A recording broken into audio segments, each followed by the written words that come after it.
Había algo en el aire esa tarde que no era normal. No sé si era el olor a lluvia que se venía desde el cerro, o si era ese silencio raro que a veces precede las cosas importantes. Yo estaba en la cocina terminando de lavar los trastes del mediodía, cuando escuché el portazo.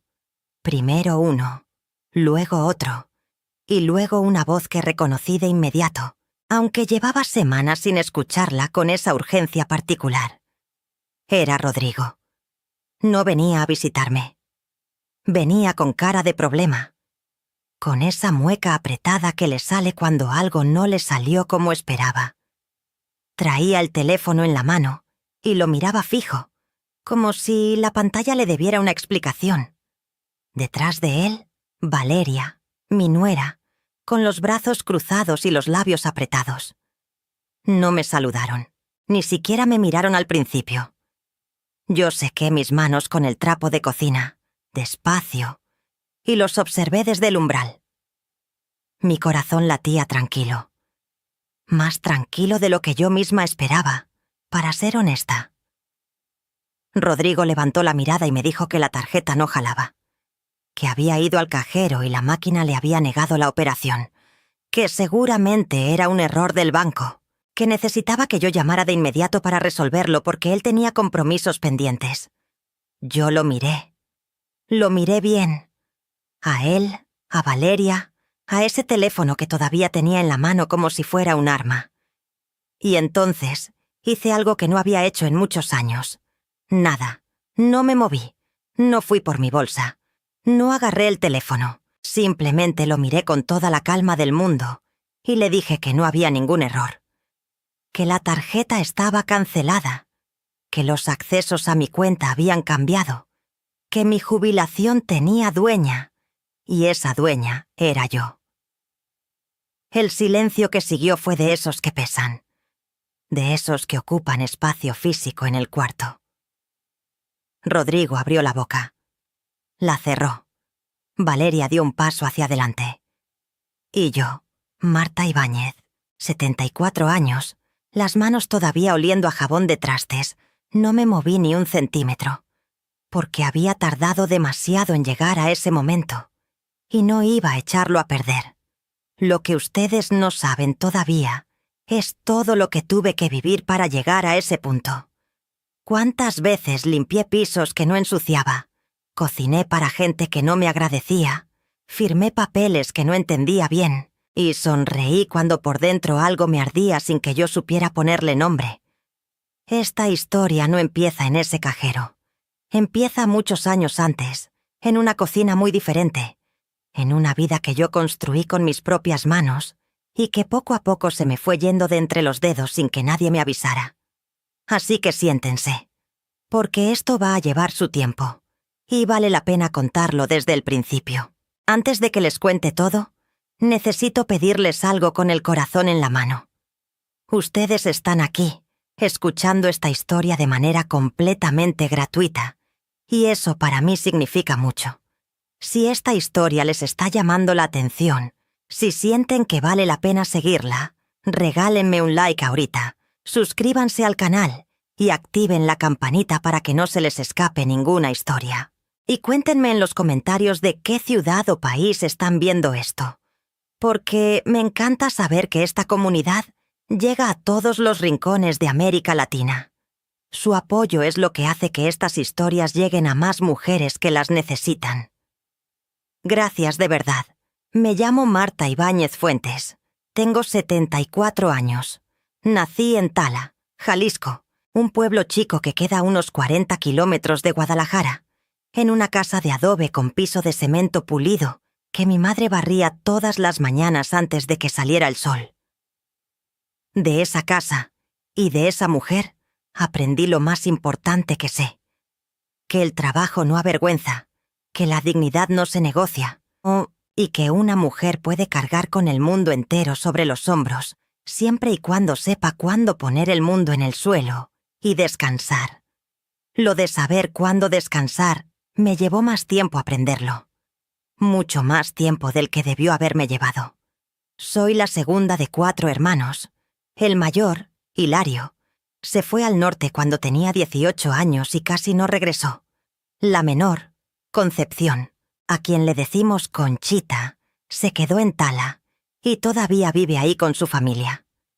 Y luego está Aurelio, que es 3 años mayor que yo y que siempre fue el que más me entendía de todos.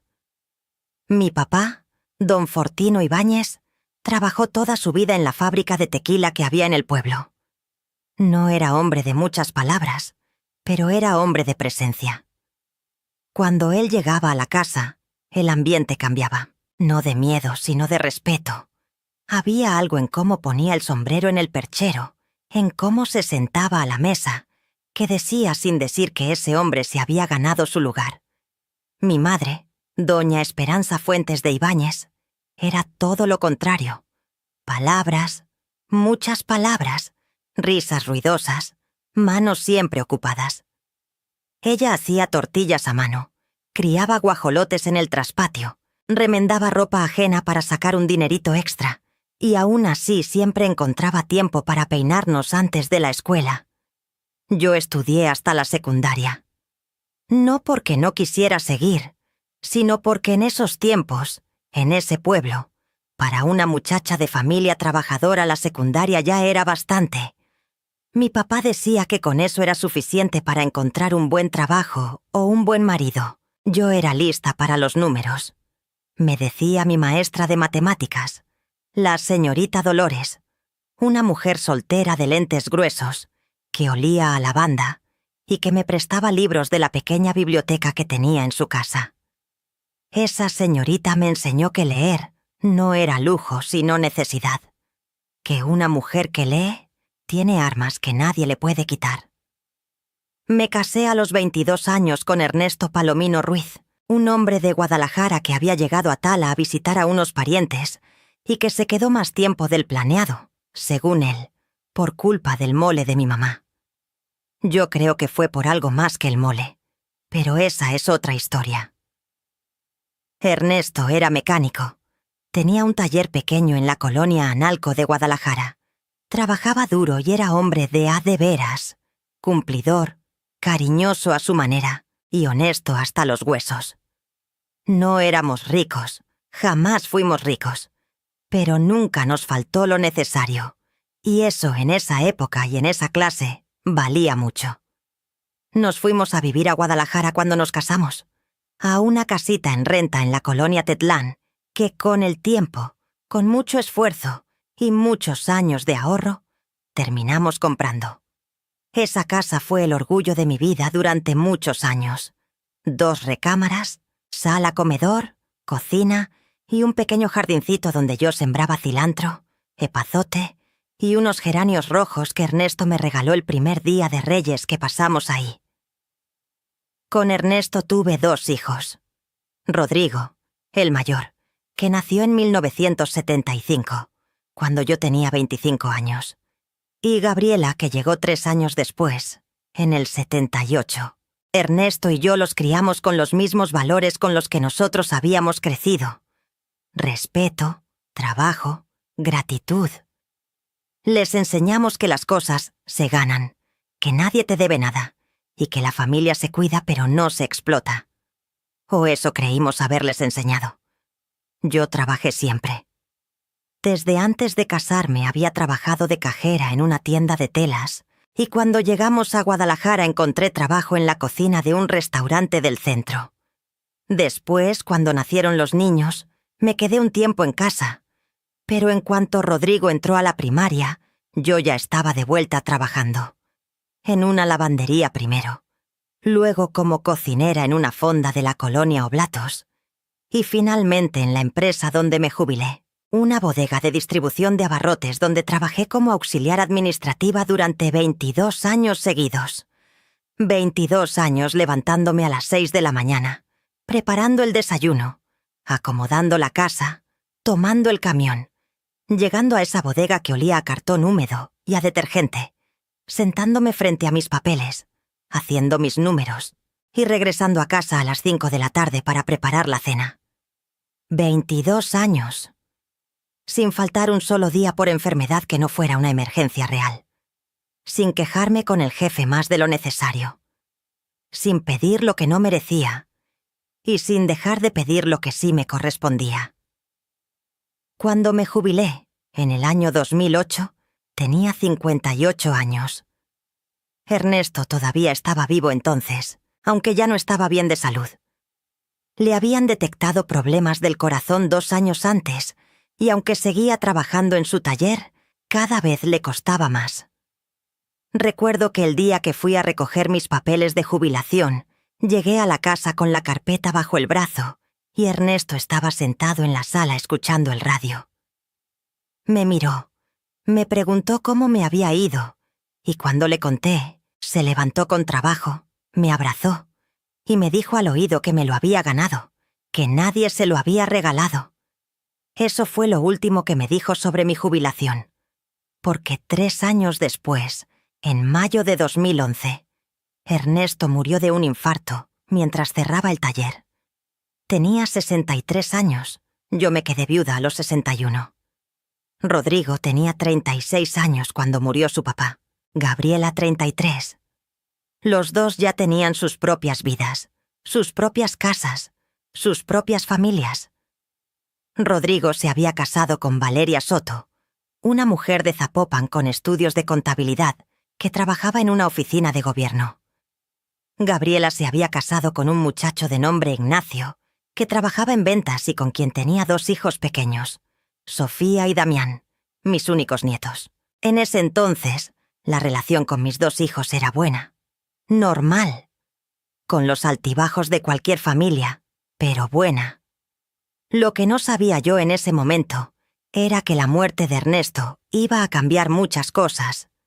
No de golpe, no de forma dramática al principio, sino poco a poco, como el agua que va entrando por una grieta pequeña que nadie repara porque parece inofensiva. La primera señal llegó apenas 3 meses después del funeral.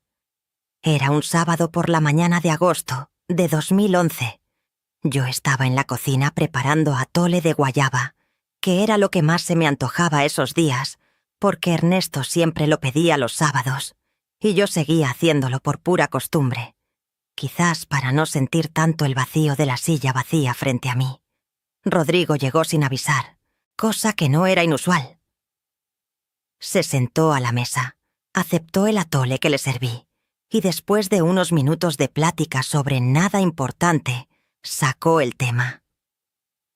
Me dijo que Valeria y él estaban pensando en ampliar su departamento, que los acababan de dar una oportunidad de comprar el departamento de abajo para conectarlo con el suyo, que era una inversión inteligente, que el precio estaba bien, pero que les faltaba una parte del enganche, y que si yo podía prestarles 10,000 pesos por tantito, ellos me los devolvían en 4 meses máximo.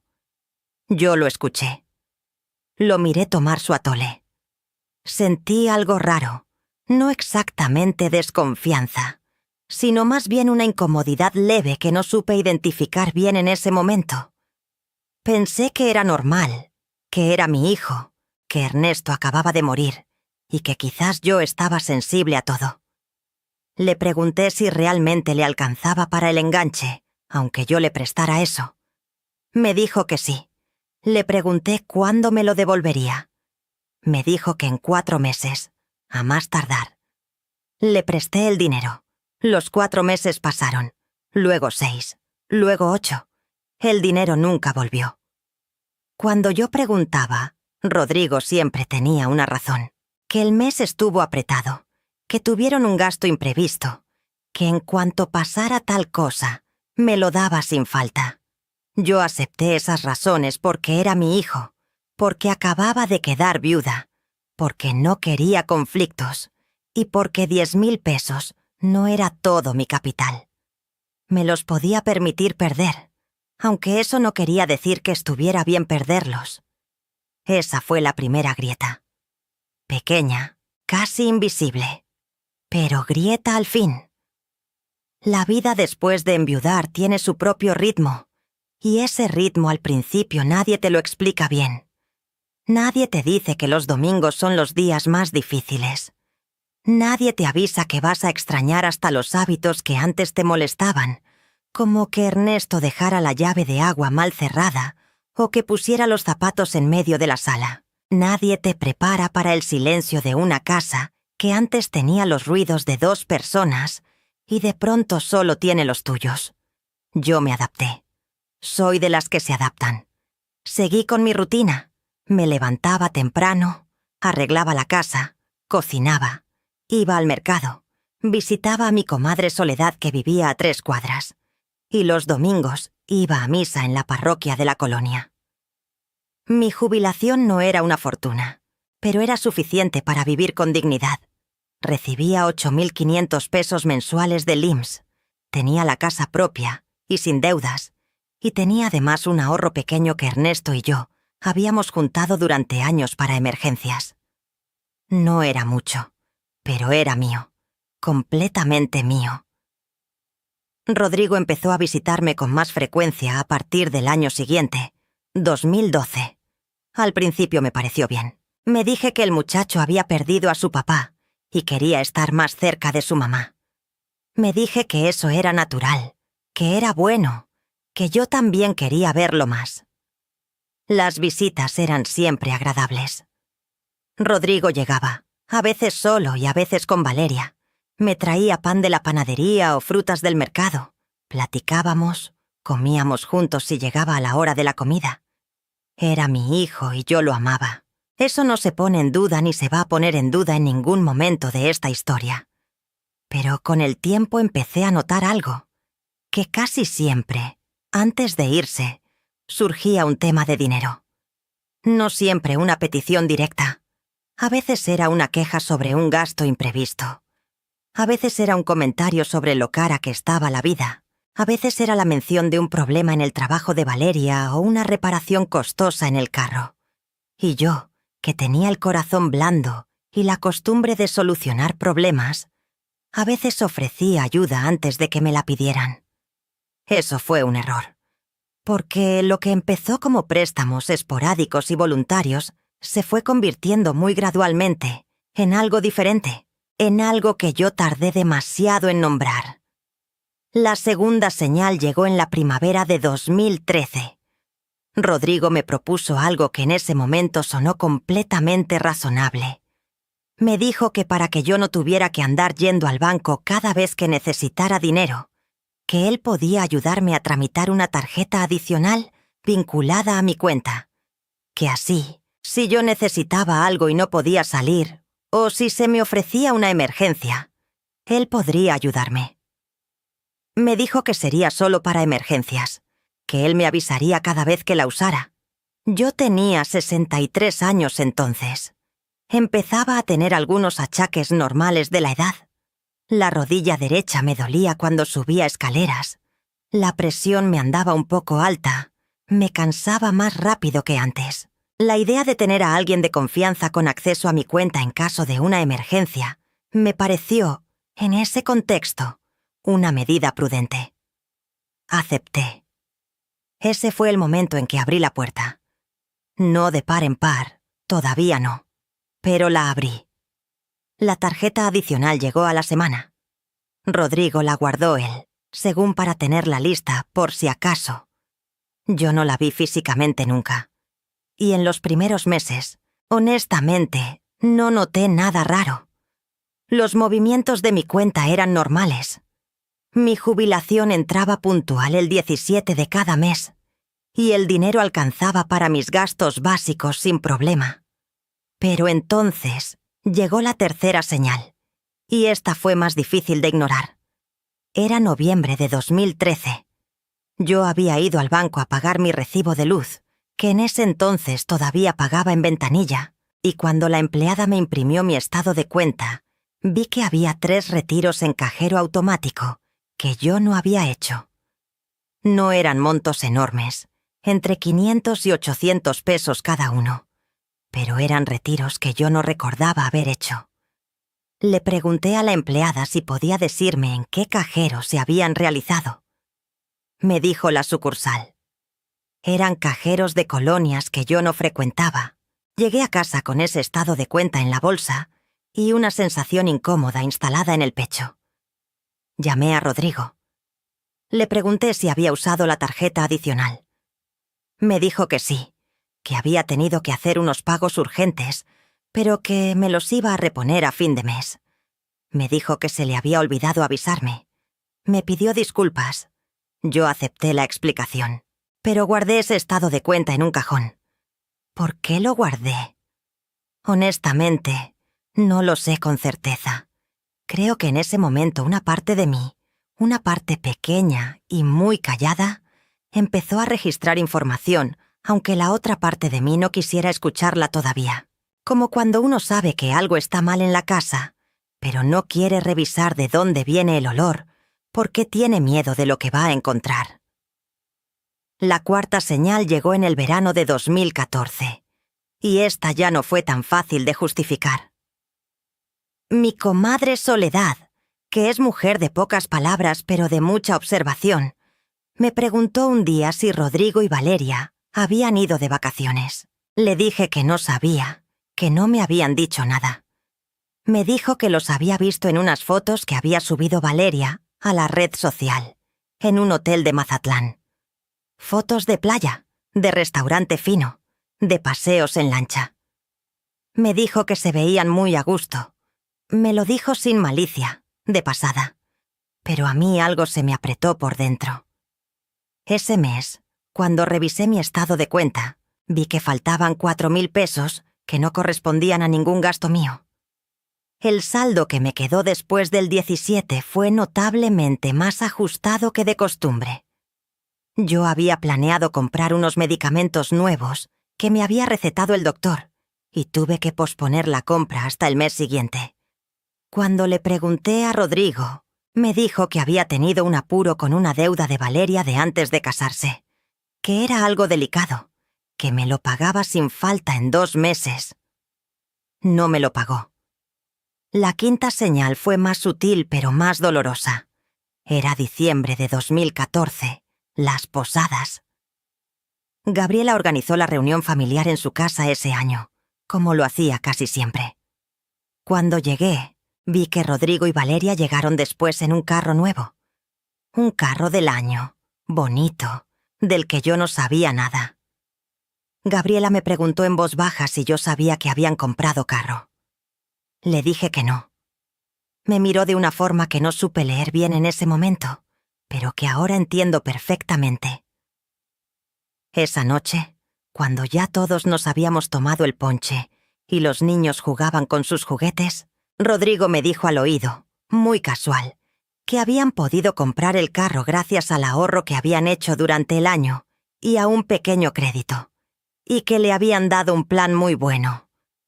Me lo dijo contento, orgulloso incluso.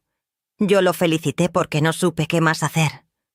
En el camino de regreso a mi casa, sola en el camión, hice un cálculo mental. Los retiros que yo había anotado, los préstamos que nunca me habían devuelto, el viaje a Mazatlán, el carro nuevo y mi jubilación que llegaba puntual cada mes, disponible, accesible, en una cuenta a la que alguien más tenía acceso con mi permiso. Algo empezó a formarse en mi cabeza esa noche. Una imagen que no quería ver todavía del todo, pero que ya no podía ignorar completamente. La sexta señal llegó en marzo de 2015 y fue la que más me afectó emocionalmente. No por el dinero, sino por lo que implicaba sobre cómo me veían. Yo había estado mala de una gripa fuerte. Casi una semana en cama, con fiebre y todo. Gabriela me había venido a ver 2 veces y me había traído caldo. Rodrigo no vino. Me mandó un mensaje diciendo que Valeria estaba ocupada y que él tenía trabajo, pero que cualquier cosa lo llamara. Entendí, o traté de entender. Lo que no entendí tan fácil fue que el 17 de ese mes, cuando llegó mi jubilación, yo revisé mi saldo desde el teléfono y vi que en menos de 48 horas ya habían salido 2 retiros de mi cuenta. Yo seguía mal de salud. No había salido de la casa. No había ido a ningún cajero. Los retiros sumaban 3.200 pesos. Llamé a Rodrigo. Me contestó al tercer intento. Le dije que había movimientos que yo no reconocía. Me dijo que había tenido una urgencia. que me explicaba después, que no me preocupara. Me quedé con el teléfono en la mano, acostada en mi cama, todavía con fiebre, y por primera vez en todo ese tiempo no busqué una explicación que me tranquilizara. Me quedé simplemente con lo que era. Mi hijo había sacado dinero de mi cuenta mientras yo estaba enferma, sin preguntarme, sin avisarme, como si ese dinero fuera suyo por derecho. La séptima señal, y la que terminó de abrir mis ojos completamente, llegó mucho más tarde, en el otoño de 2016, pero esa la van a escuchar en su momento. Primero déjenme contarles cómo era mi vida en esos años, porque el problema no era solo el dinero, era algo mucho más profundo. Era el patrón completo de cómo me trataban, y yo necesito que lo entiendan bien para que comprendan por qué me tardé tanto en hacer lo que finalmente hice. Porque no es fácil ver con claridad cuando el que te lastima es tu propio hijo. Para el año 2015, la dinámica en mi casa tenía una forma muy definida, que yo había aceptado sin cuestionarla demasiado. Rodrigo y Valeria venían a comer los domingos con regularidad, y yo cocinaba. Siempre cocinaba yo. Pozole, birria, enchiladas, mole, lo que me pidieran. La mesa la ponía yo, los trastes los lavaba yo, y el mandado lo hacía yo con mi propio dinero. Ellos llegaban, comían, platicaban y se iban. A veces me traían algo, pan dulce o fruta, pero no siempre. Gabriela venía menos seguido porque vivía más lejos, en Tlaquepaque, y tenía a sus 2 hijos pequeños que la ocupaban mucho. Pero cuando venía era diferente. Gabriela me ayudaba en la cocina, me preguntaba cómo estaba, se quedaba a lavar los trastes conmigo. Gabriela siempre fue distinta en ese sentido. No perfecta, ningún hijo lo es, pero distinta. El problema con Rodrigo no era solo el dinero, era la actitud, era la forma en que poco a poco había empezado a tratarme como si yo fuera parte del inventario de su vida, como algo disponible, útil, pero sin necesidades propias. Cuando yo mencionaba que quería ir a algún lado, que me quería comprar algo, que tenía planes propios, había una manera muy sutil en que Rodrigo o Valeria reencuadraban la situación para hacerme sentir que mis planes eran menos importantes o que mi dinero tenía usos más urgentes. Una vez, por ejemplo, yo había juntado 3 meses de un pequeño ahorro personal para comprarme un sillón reclinable nuevo, porque el que tenía ya estaba muy deteriorado y me lastimaba la espalda. Cuando Rodrigo supo del ahorro, me habló de una deuda pendiente que tenía con un compañero del trabajo que lo estaba presionando. Me dijo que era urgente, que si yo no le prestaba, iba a tener un problema serio.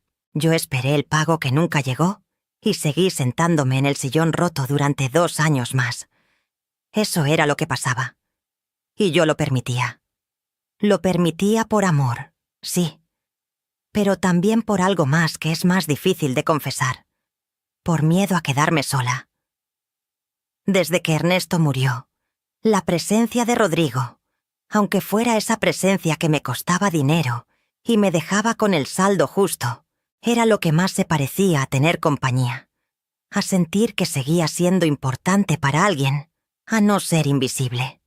Eso es algo que nadie te dice de la viudez tardía, que el miedo a la soledad puede hacerte aceptar cosas que nunca aceptarías si tuvieras compañía.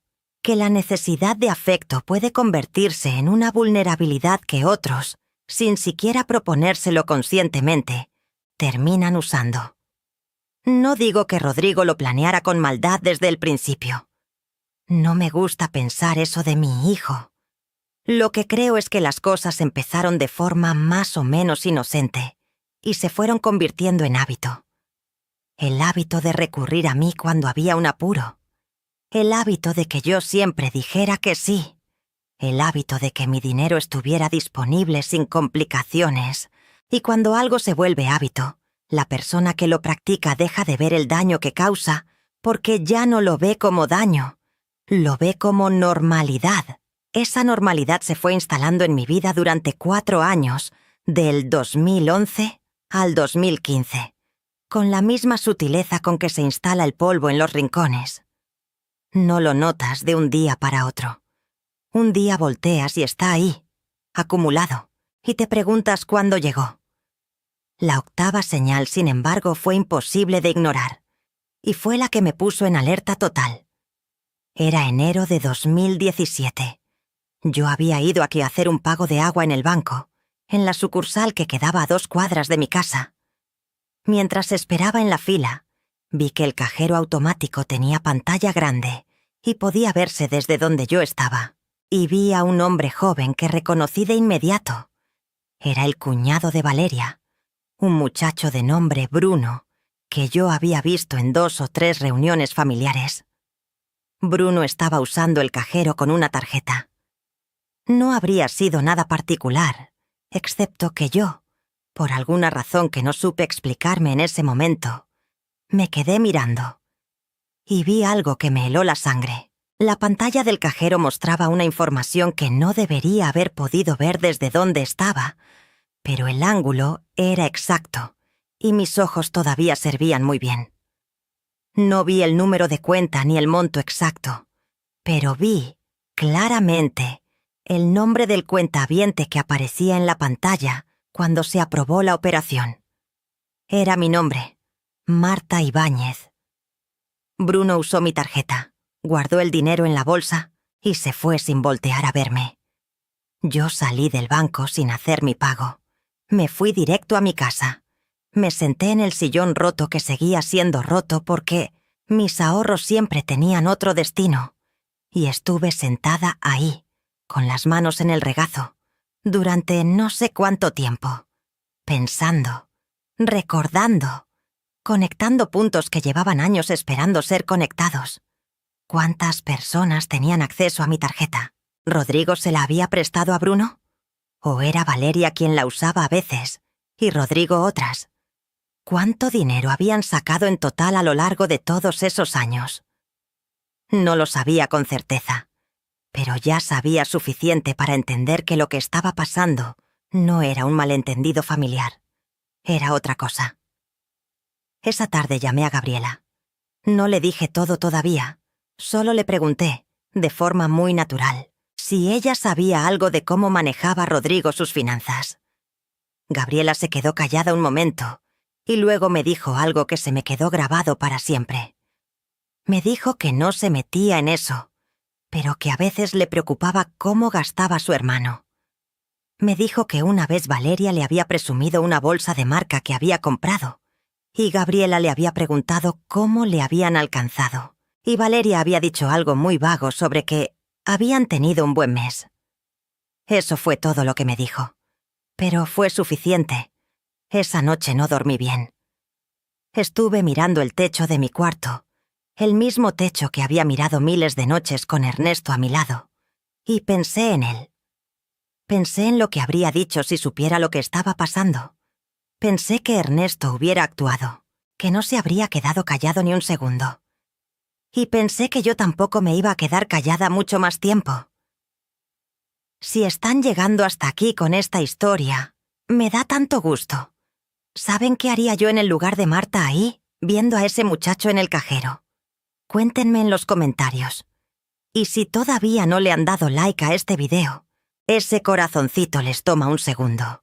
Y a mí me ayuda un montón para que más personas conozcan estas historias reales.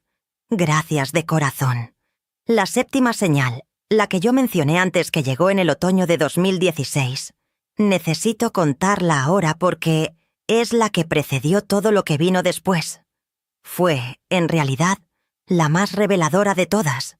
No porque fuera la más grande en términos económicos, sino porque me mostró exactamente qué tan lejos había llegado la situación y qué tan claramente la habían planeado. Era octubre de 2016. Rodrigo llegó un miércoles por la tarde, que no era su día habitual de visita. Llegó solo, sin Valeria, y traía cara de cosa importante. Se sentó en la sala, rechazó el café que le ofrecí y me dijo que quería hablar de algo serio. Le dije que adelante. Me explicó que habían encontrado una oportunidad de negocio, que un conocido suyo tenía un local comercial disponible en una zona con mucho tráfico, y que él y Valeria habían estado pensando en poner un negocio de renta de artículos para eventos, sillas, mesas, manteles, ese tipo de cosas. Me dijo que había demanda, que los números salían, que era una inversión inteligente, y que para arrancar necesitaban un capital inicial que ellos no tenían completo, pero que si yo les prestaba 80,000 pesos, él me prometía que me los devolvía en un año con el rendimiento del negocio. 80,000 pesos. Yo lo escuché sin interrumpirlo. Cuando terminó de hablar, le pregunté de dónde esperaba que yo sacara 80,000 pesos. Me dijo que yo tenía ahorros, que él sabía que tenía ahorros del tiempo de su papá, que no era pedir de más. Me quedé mirándolo. Esos ahorros a los que él se refería, el fondo de emergencias que Ernesto y yo habíamos juntado durante años, eran exactamente eso, emergencias. Eran para una enfermedad, una hospitalización, una reparación urgente de la casa. No eran para financiar el negocio de renta de sillas y manteles de mi hijo. Le dije que no. Fue la primera vez en todos esos años que le dije no, de forma directa, y sin dar explicaciones largas. Solo no. Rodrigo se puso tenso. Me dijo que no entendía por qué yo era tan cerrada, que era su mamá, que para qué quería ese dinero guardado, si se lo podía dejar a él ahora que lo necesitaba. Me dijo que él siempre había estado ahí cuando yo lo necesitaba, cosa que en ese momento me pareció tan absurda que casi me río, pero me contuve. Me dijo que si no quería prestarlo todo, al menos prestara la mitad. Le dije que no de nuevo, que esos ahorros eran para mi vejez y que no iba a moverlos. Se fue enojado. No me habló en 2 semanas. Esas 2 semanas fueron reveladoras. Descubrí que el silencio de Rodrigo no me dolía tanto como yo habría esperado. Descubrí que había algo parecido al alivio en no tener que recibir sus visitas con su agenda escondida debajo del brazo. Y descubrí, sobre todo, que esas 2 semanas sin contacto me dieron espacio para pensar con más claridad de lo que había podido pensar en mucho tiempo. Fue en esas 2 semanas cuando tomé la decisión de investigar. De verdad investigar. De sacar todos mis estados de cuenta de los últimos 5 años y ponerlos sobre la mesa de la cocina y sumar lo que se había ido de mi cuenta sin que yo lo autorizara explícitamente, o lo que había sido autorizado bajo presión y nunca fue devuelto. Pasé 3 días haciendo ese ejercicio, con mis lentes puestos, un cuaderno y un lápiz, sumando columnas de números con la misma concentración que ponía en mis papeles de la bodega de abarrotes cuando todavía trabajaba ahí. El resultado me dejó sin respiración. En 5 años, entre préstamos no devueltos, retiros no autorizados y dinero que había salido de mi cuenta a través de la tarjeta adicional, habían salido de mis finanzas algo cercano a los 140,000 pesos. Eso era, aproximadamente, 1 año y medio de mi jubilación completa. 1 año y medio de mi vida trabajada, calculada, guardada con cuidado, simplemente desaparecida. Me senté con ese número escrito en mi cuaderno durante un largo rato. Lo miré desde todos los ángulos posibles. Busqué errores en mis cuentas, busqué gastos que hubiera olvidado.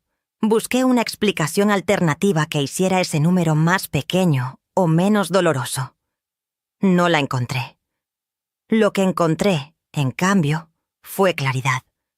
Una claridad incómoda, dolorosa, pero absolutamente necesaria. La claridad de saber exactamente dónde estaba parada y exactamente qué había estado pasando. Y la pregunta que siguió a esa claridad no fue por qué ni cómo.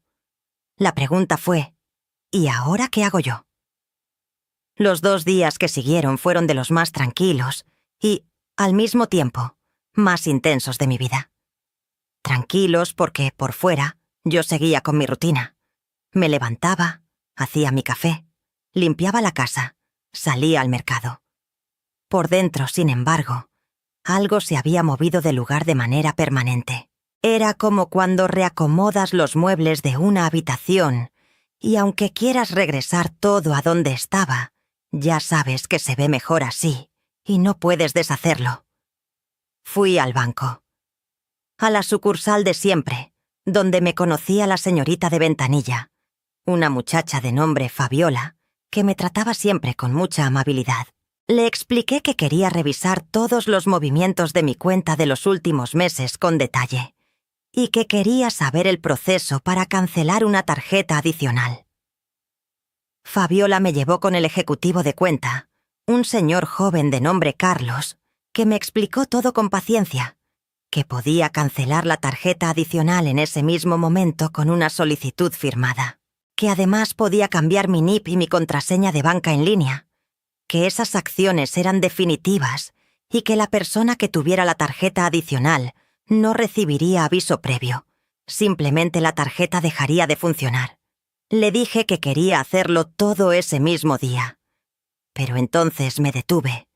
Algo me dijo que no actuara de inmediato, que primero necesitaba entender la dimensión completa de la situación, y que había algo que todavía no sabía, y que necesitaba saber antes de mover nada. Esa corazonada me salvó de actuar antes de tiempo, porque unos días después, mientras yo todavía estaba en ese periodo de observación tranquila que me había impuesto, escuché algo que cambió todo. Fue un miércoles de noviembre de 2016, como a las 7 de la tarde. Rodrigo había venido. Ya habíamos terminado de hablar el silencio de las 2 semanas con una llamada incómoda de su parte, en la que yo acepté que siguiéramos hablando sin reabrir el tema del negocio. Esa tarde estaba en mi recámara descansando cuando escuché que Rodrigo y Valeria, que habían llegado juntos, hablaban en la sala. La puerta de mi recámara estaba entornada. No era mi intención escuchar, pero lo escuché.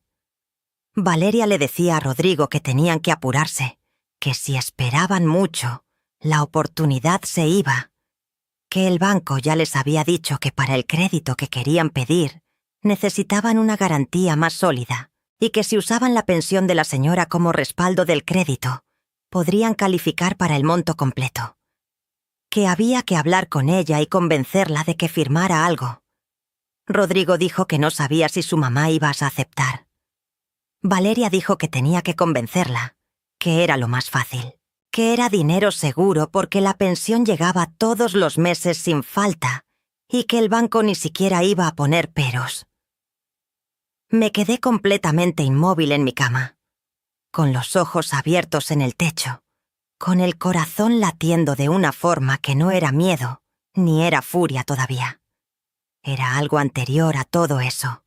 Era la comprensión total, absoluta, de lo que estaba pasando. Querían usar mi pensión como garantía de un crédito. Mi jubilación. El dinero que yo había ganado con 22 años de trabajo en esa bodega. El dinero que era lo único que me quedaba para vivir el resto de mi vida con dignidad. Lo querían usar de garantía para un crédito que no era mío, para un negocio que no era mío, asumiendo riesgos que no era yo quien los asumiría conscientemente. Y entonces llegó la furia. Pero no fue la furia ruidosa, la furia que grita y llora y dice cosas de las que después uno se arrepiente. Fue una furia fría, limpia, completamente silenciosa. La furia de alguien que finalmente, después de mucho tiempo, sabe exactamente lo que está pasando y sabe exactamente lo que tiene que hacer. Me quedé en mi cuarto. Escuché cómo Rodrigo me llamaba para decirme que ya se iban. Le dije que sí, que ya salía, y salí a despedirlos con la misma cara de siempre. Les dije que se cuidaran. Valeria me dio un beso en la mejilla que a mí me costó un esfuerzo considerable no desviar. Cuando se fueron, cerré la puerta, apagué las luces de la sala y me fui a sentar a la cocina con mi cuaderno de cuentas abierto frente a mí. Era el momento de planear. Sé que en este punto de la historia muchas de ustedes están temblando de coraje, y yo las entiendo perfectamente porque yo también temblé cuando lo viví. Si esta historia les está llegando al corazón, les pido de favor que le den like ahora mismo, porque cada like ayuda a que más personas descubran este canal y puedan escuchar historias como la de Marta, que tanto necesitamos oír. Y si quieren, compartan en los comentarios qué habrían hecho ustedes en ese momento, escuchando esa conversación desde el cuarto. Las leo con mucho cariño. El plan que construí esa noche no fue algo impulsivo. Fue algo cuidadoso, metódico, pensado con la misma concentración con la que yo había hecho mis reportes de la bodega durante 22 años. Porque una cosa que la gente muchas veces no entiende es que una mujer de 70 años con primaria y secundaria no es una mujer sin inteligencia. Es una mujer con décadas de experiencia, resolviendo problemas reales con recursos limitados. Y eso, en ese momento, valía más que cualquier título. Lo primero que hice fue escribir en mi cuaderno todos los pasos que necesitaba dar, en orden de prioridad y sin prisa.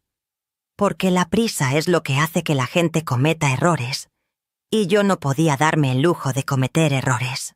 El primer paso era documentar. Antes de cancelar nada o cambiar nada, necesitaba tener en mis manos toda la evidencia posible de lo que había pasado. Fui de nuevo al banco, esta vez a la sucursal más grande que quedaba en el centro de Guadalajara, y pedí un estado de cuenta detallado de 5 años. El ejecutivo me miró un poco sorprendido por el periodo tan largo, pero me lo dio sin problema. Pagué la impresión y me fui con un fajo de papeles que esa misma noche clasifiqué por año y mes, marcando con pluma roja cada movimiento que yo no había hecho. El total final, cuando lo tuve todo ordenado y sumado con cuidado, fue mayor de lo que había calculado en mi primer ejercicio. 153,000 pesos, con algunos centavos. No era una cifra abstracta. Era el calentador de agua que nunca cambié porque no alcanzaba. Era los medicamentos que postergué. Era el sillón roto en el que seguía sentándome. Era viajes que nunca hice, arreglos que nunca me di, cosas pequeñas y cotidianas que una persona trabajadora merece y a las que yo había renunciado sin saberlo para financiar la vida de otras personas. El segundo paso era informarme sobre mis derechos. Llamé a Gabriela, que fue la única persona a la que le conté todo en ese momento. Me escuchó en silencio, y cuando terminé de hablar, me dijo algo que yo necesitaba escuchar de alguien más, que lo que habían hecho era un abuso, que yo tenía derecho a proteger mi dinero, que si quería, ella me acompañaba a donde necesitara ir. Gabriela fue mi aliada, mi única aliada en todo este proceso, y lo fue de una manera tranquila y práctica que le agradezco hasta el día de hoy. Ella me acompañó a hablar con un abogado de una asesoría gratuita que había cerca de la casa de Gabriela, en Tlaquepaque. El abogado, un señor de mediana edad muy serio y directo, me explicó mis derechos con mucha claridad. Me dijo que la tarjeta adicional había sido tramitada con mi consentimiento, así que los movimientos no constituían robo en sentido estricto desde el punto de vista legal, pero que yo tenía todo el derecho del mundo de cancelarla cuando quisiera sin dar explicaciones. Me dijo que si en algún momento querían usarme como garantía de un crédito, ese sería un acto que requería mi firma y mi presencia, y que nadie podía obligarme a firmarlo. Me dijo que mi jubilación era mía, intransferible e inembargable por deudas de terceros.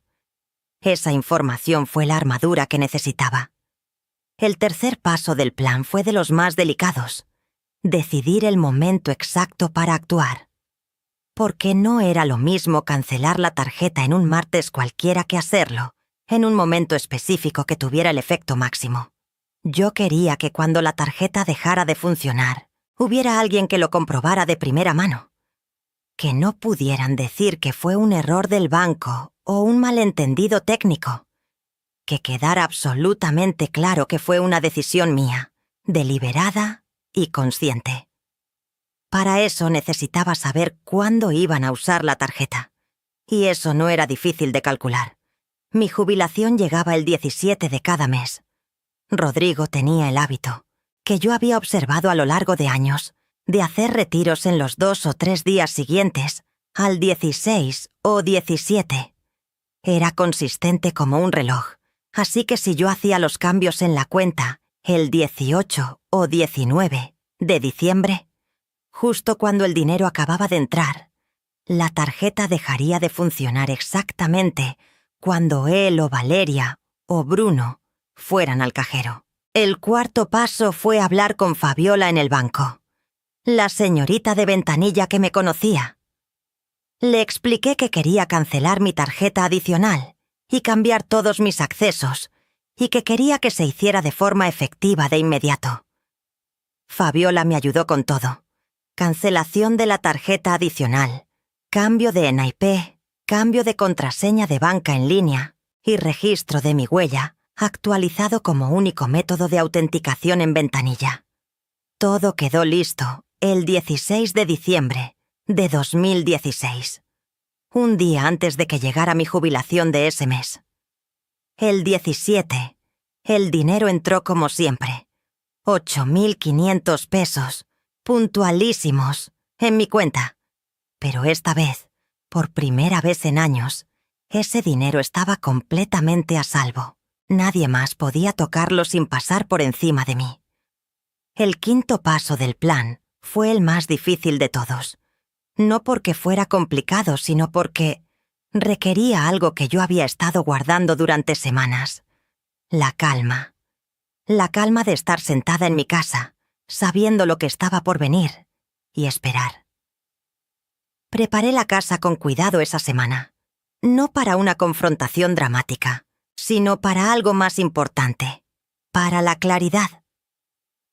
Puse mis papeles en orden, guardé el cuaderno con los estados de cuenta marcados en un lugar accesible. Llamé a Gabriela y le dije que estuviera disponible por si necesitaba hablar con ella. Hablé con mi comadre Soledad sin darle todos los detalles, pero diciéndole que iba a haber un cambio importante en mi vida y que me deseara fortaleza. Dormí bien esos días. Sorprendentemente bien. Como se duerme cuando uno ya tomó una decisión y ya no hay más que dudar. El sábado 19 de diciembre de 2016, me levanté temprano como siempre. Hice mi café, comí mis huevos, escuché el radio, limpié la cocina, regué mis geranios. Fue una mañana completamente ordinaria desde afuera. Por dentro, yo sabía que ese día algo iba a cambiar para siempre. Era pasado el mediodía cuando escuché el portazo. Primero uno, luego otro. Ya lo describí al principio de esta historia, pero ahora que saben todo lo que vino antes, quiero que lo vuelvan a vivir conmigo desde adentro. Estaba en la cocina terminando de lavar los trastes del mediodía. El jabón olía a limón. El radio estaba en una estación que pasaba boleros viejos. Y afuera el cielo de Guadalajara tenía ese gris húmedo que a veces precede la lluvia de diciembre. Yo tenía las manos mojadas cuando escuché llegar el carro de Rodrigo. Lo escuché estacionar. Escuché las portezuelas. Escuché sus pasos en el pequeño camino de concreto que lleva a mi puerta. Y cuando tocó, fui a abrir con el trapo de cocina todavía en las manos, completamente tranquila. Rodrigo y Valeria entraron. Rodrigo traía el teléfono en la mano y lo miraba fijo. Valeria traía los brazos cruzados y una expresión que yo describiría como preparada para algo. Como cuando alguien llega a una situación que ya tiene ensayada. No me saludaron primero. Rodrigo me dijo que la tarjeta no jalaba, que había ido al cajero a sacar dinero y la máquina la había rechazado. Que seguramente era un error técnico y que yo tenía que llamar al banco para resolverlo. Lo miré. A él, a Valeria, a ese teléfono. Sequé mis manos despacio con el trapo. Lo doblé. Lo puse sobre el respaldo de la silla. Y le dije que no había error técnico, que yo había cancelado la tarjeta adicional, que había cambiado mis claves bancarias y que mi jubilación tenía una sola dueña.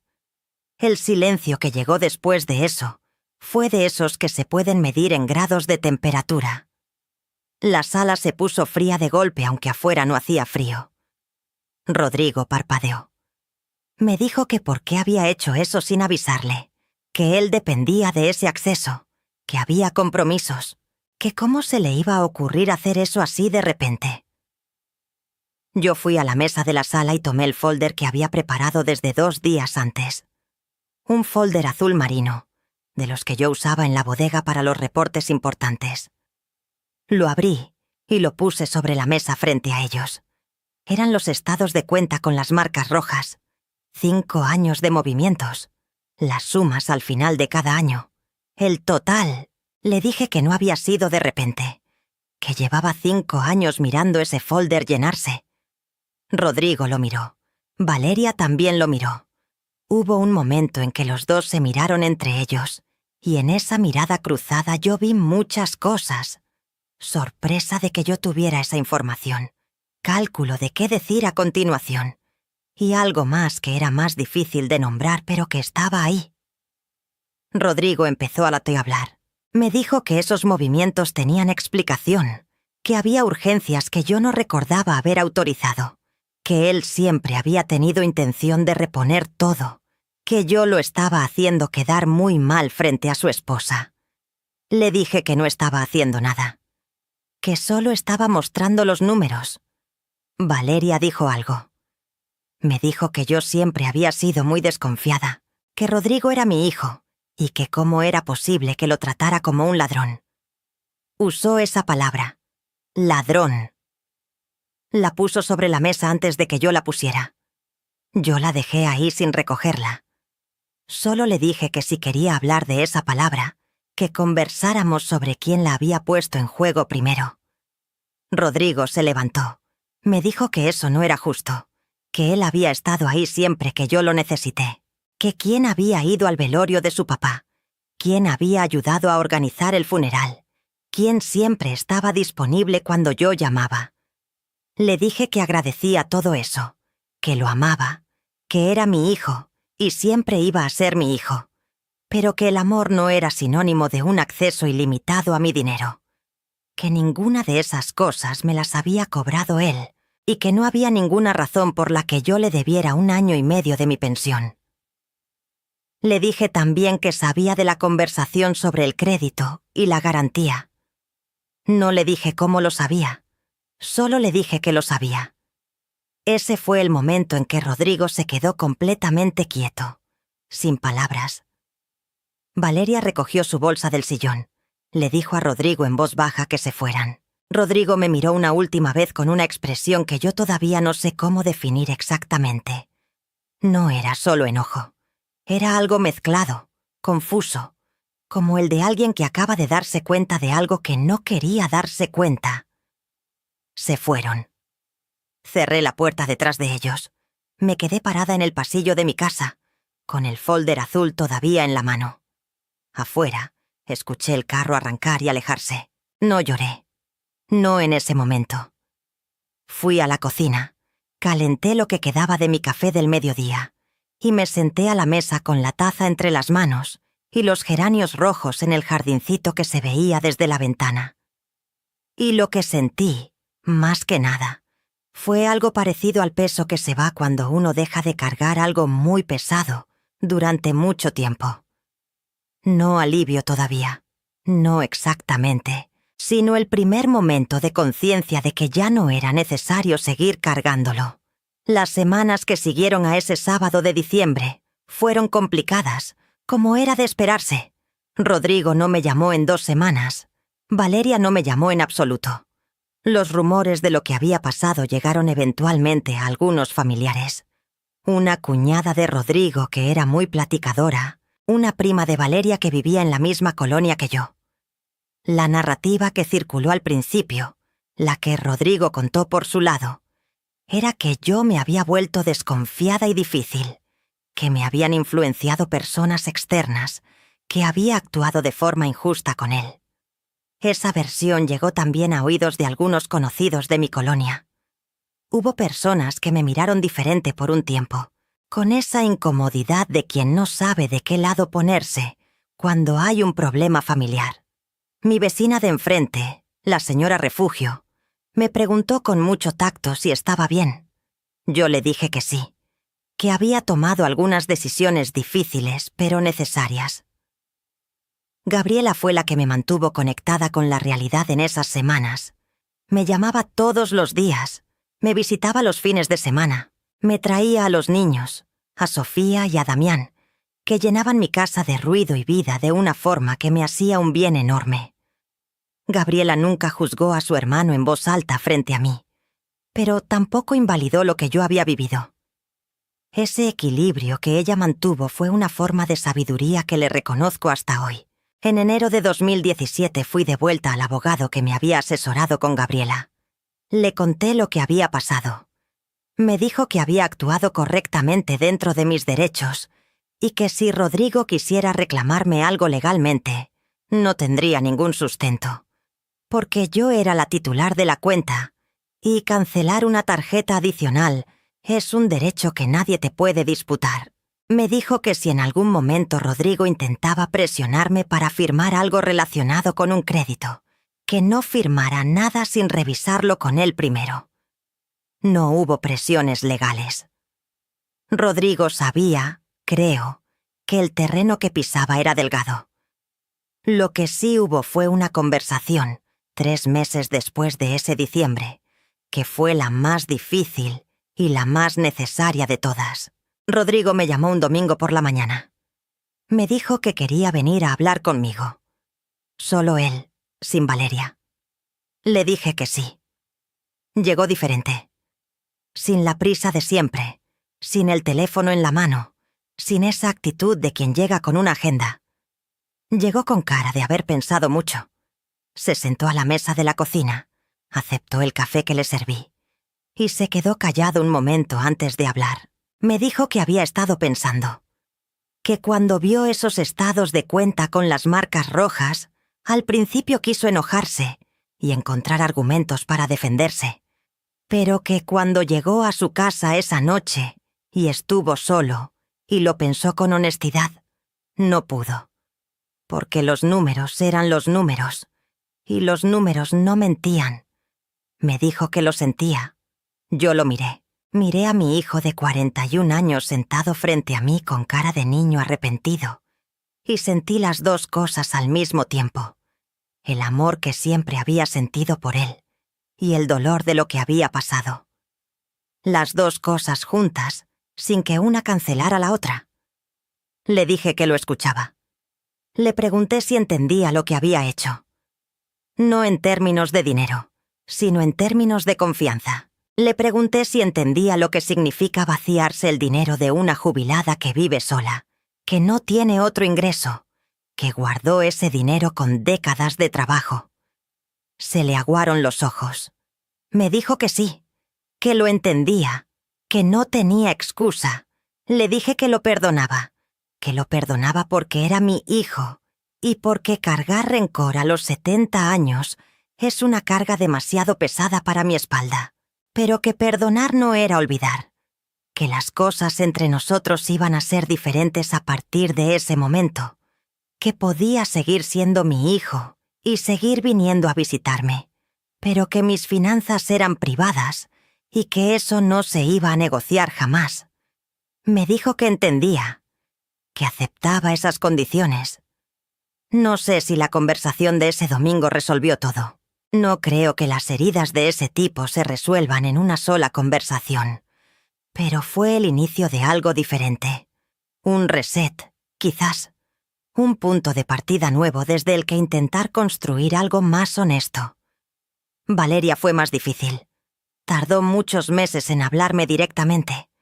Cuando lo hizo fue con una distancia que no ha desaparecido del todo hasta el día de hoy. Y eso está bien.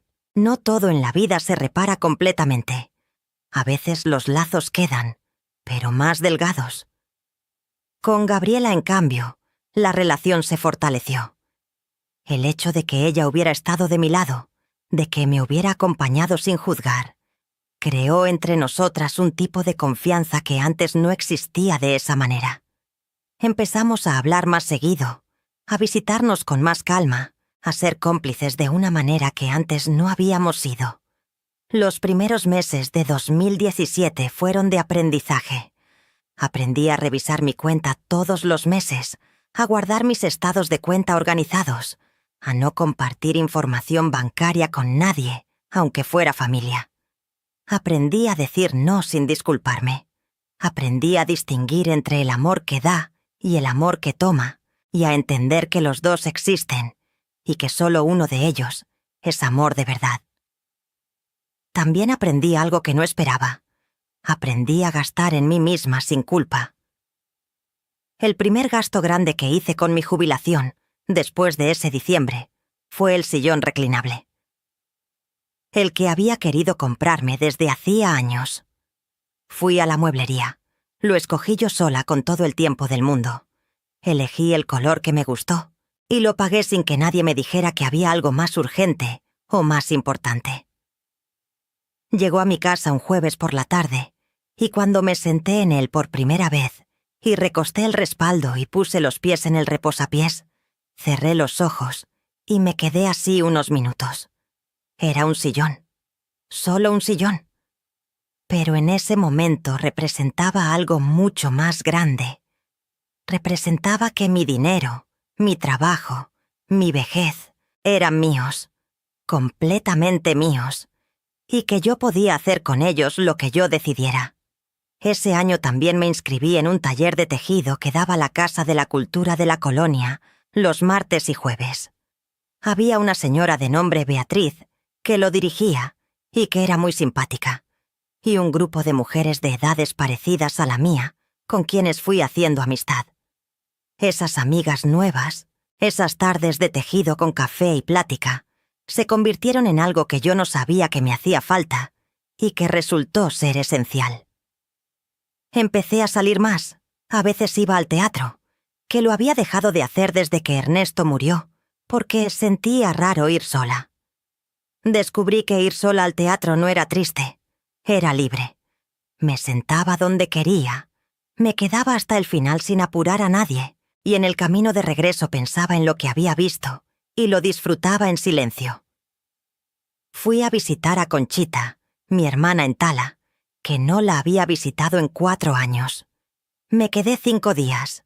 Dormí en la casa donde crecí. Comí tamales hechos con receta de mi mamá. Y platiqué con Conchita hasta la madrugada como cuando éramos jóvenes. Esos 5 días me hicieron un bien que todavía siento cuando los recuerdo. La relación con Rodrigo fue mejorando gradualmente. Nunca volvió a ser lo que fue cuando era niño, cuando lo cargaba en brazos o cuando lo veía aprender a andar en bicicleta en el patio de la casa de Tetlán. Pero llegamos a un equilibrio. Él viene a visitarme de vez en cuando. Comemos juntos. Platicamos. Nunca ha vuelto a pedirme dinero. Y yo nunca he vuelto a ofrecerlo. Ese acuerdo no dicho entre nosotros es la base sobre la que hemos podido mantenernos conectados sin hacernos daño. Valeria y yo somos educadas. Nada más que eso. Pero tampoco menos. En las reuniones familiares nos saludamos, intercambiamos algunas palabras y cada quien ocupa su espacio sin invadir el del otro. Para una mujer que antes de ese diciembre vivía pensando en cómo agradarle a todo el mundo, ese equilibrio tranquilo me parece ahora un lujo enorme. Los nietos, Sofía y Damián, siguieron siendo lo mejor de todo. Sofía tenía 10 años cuando todo esto pasó, y Damián 8, así que no entendieron bien qué había sucedido entre los adultos de su familia. Lo que sí entienden, ahora que ya son adolescentes, es que su abuela Marta es una persona que tiene carácter y que no se deja. Eso me lo dijo Damián una vez así de directo, con esa honestidad brutal que tienen los chamacos, y me hizo reír durante días. Para el año 2018 ya me sentía muy diferente. No más joven, no con menos achaques, no con menos canas, pero sí más completa, más entera, como si hubiera recuperado una parte de mí misma que había estado prestada durante demasiado tiempo. Les cuento todo esto desde mi sillón reclinable, en mi sala de la colonia Tetlán, con mis geranios rojos visibles desde la ventana y una taza de atole de guayaba que acabo de prepararme. Tengo 74 años. La rodilla todavía me protesta cuando subo escaleras. La presión hay que vigilarla. El cabello está completamente blanco desde hace 5 años y ya no me molesta porque me lo corté a gusto mío, cortito y cómodo, sin preguntar opinión de nadie. Si algo aprendí de todo lo que vivieron, es esto. El dinero en sí mismo no era lo más importante. Lo más importante era lo que el dinero representaba. Representaba mi trabajo. Representaba mi independencia. Representaba la posibilidad de tomar mis propias decisiones sobre cómo vivir el tiempo que me queda. Y cuando empecé a perder el acceso a ese dinero sin darme cuenta, lo que realmente estaba perdiendo era eso, la capacidad de decidir mi propia vida. Nadie tiene derecho a eso, ni los hijos, ni el amor, ni la gratitud, ni el miedo a la soledad, una jubilación, una pensión, un ahorro de toda una vida. No es herencia anticipada. No es fondo de emergencias familiar. No es garantía de créditos ajenos. Es el resultado de años y años de trabajo y de sacrificio, y le pertenece exclusivamente a quien lo ganó. Si están escuchando esta historia y reconocen algo de lo que les cuento en su propia vida, quiero decirles algo con toda la seriedad y el cariño del mundo. No esperen tanto como yo esperé. No necesitan llegar al punto en que alguien use su dinero como garantía de un crédito para actuar.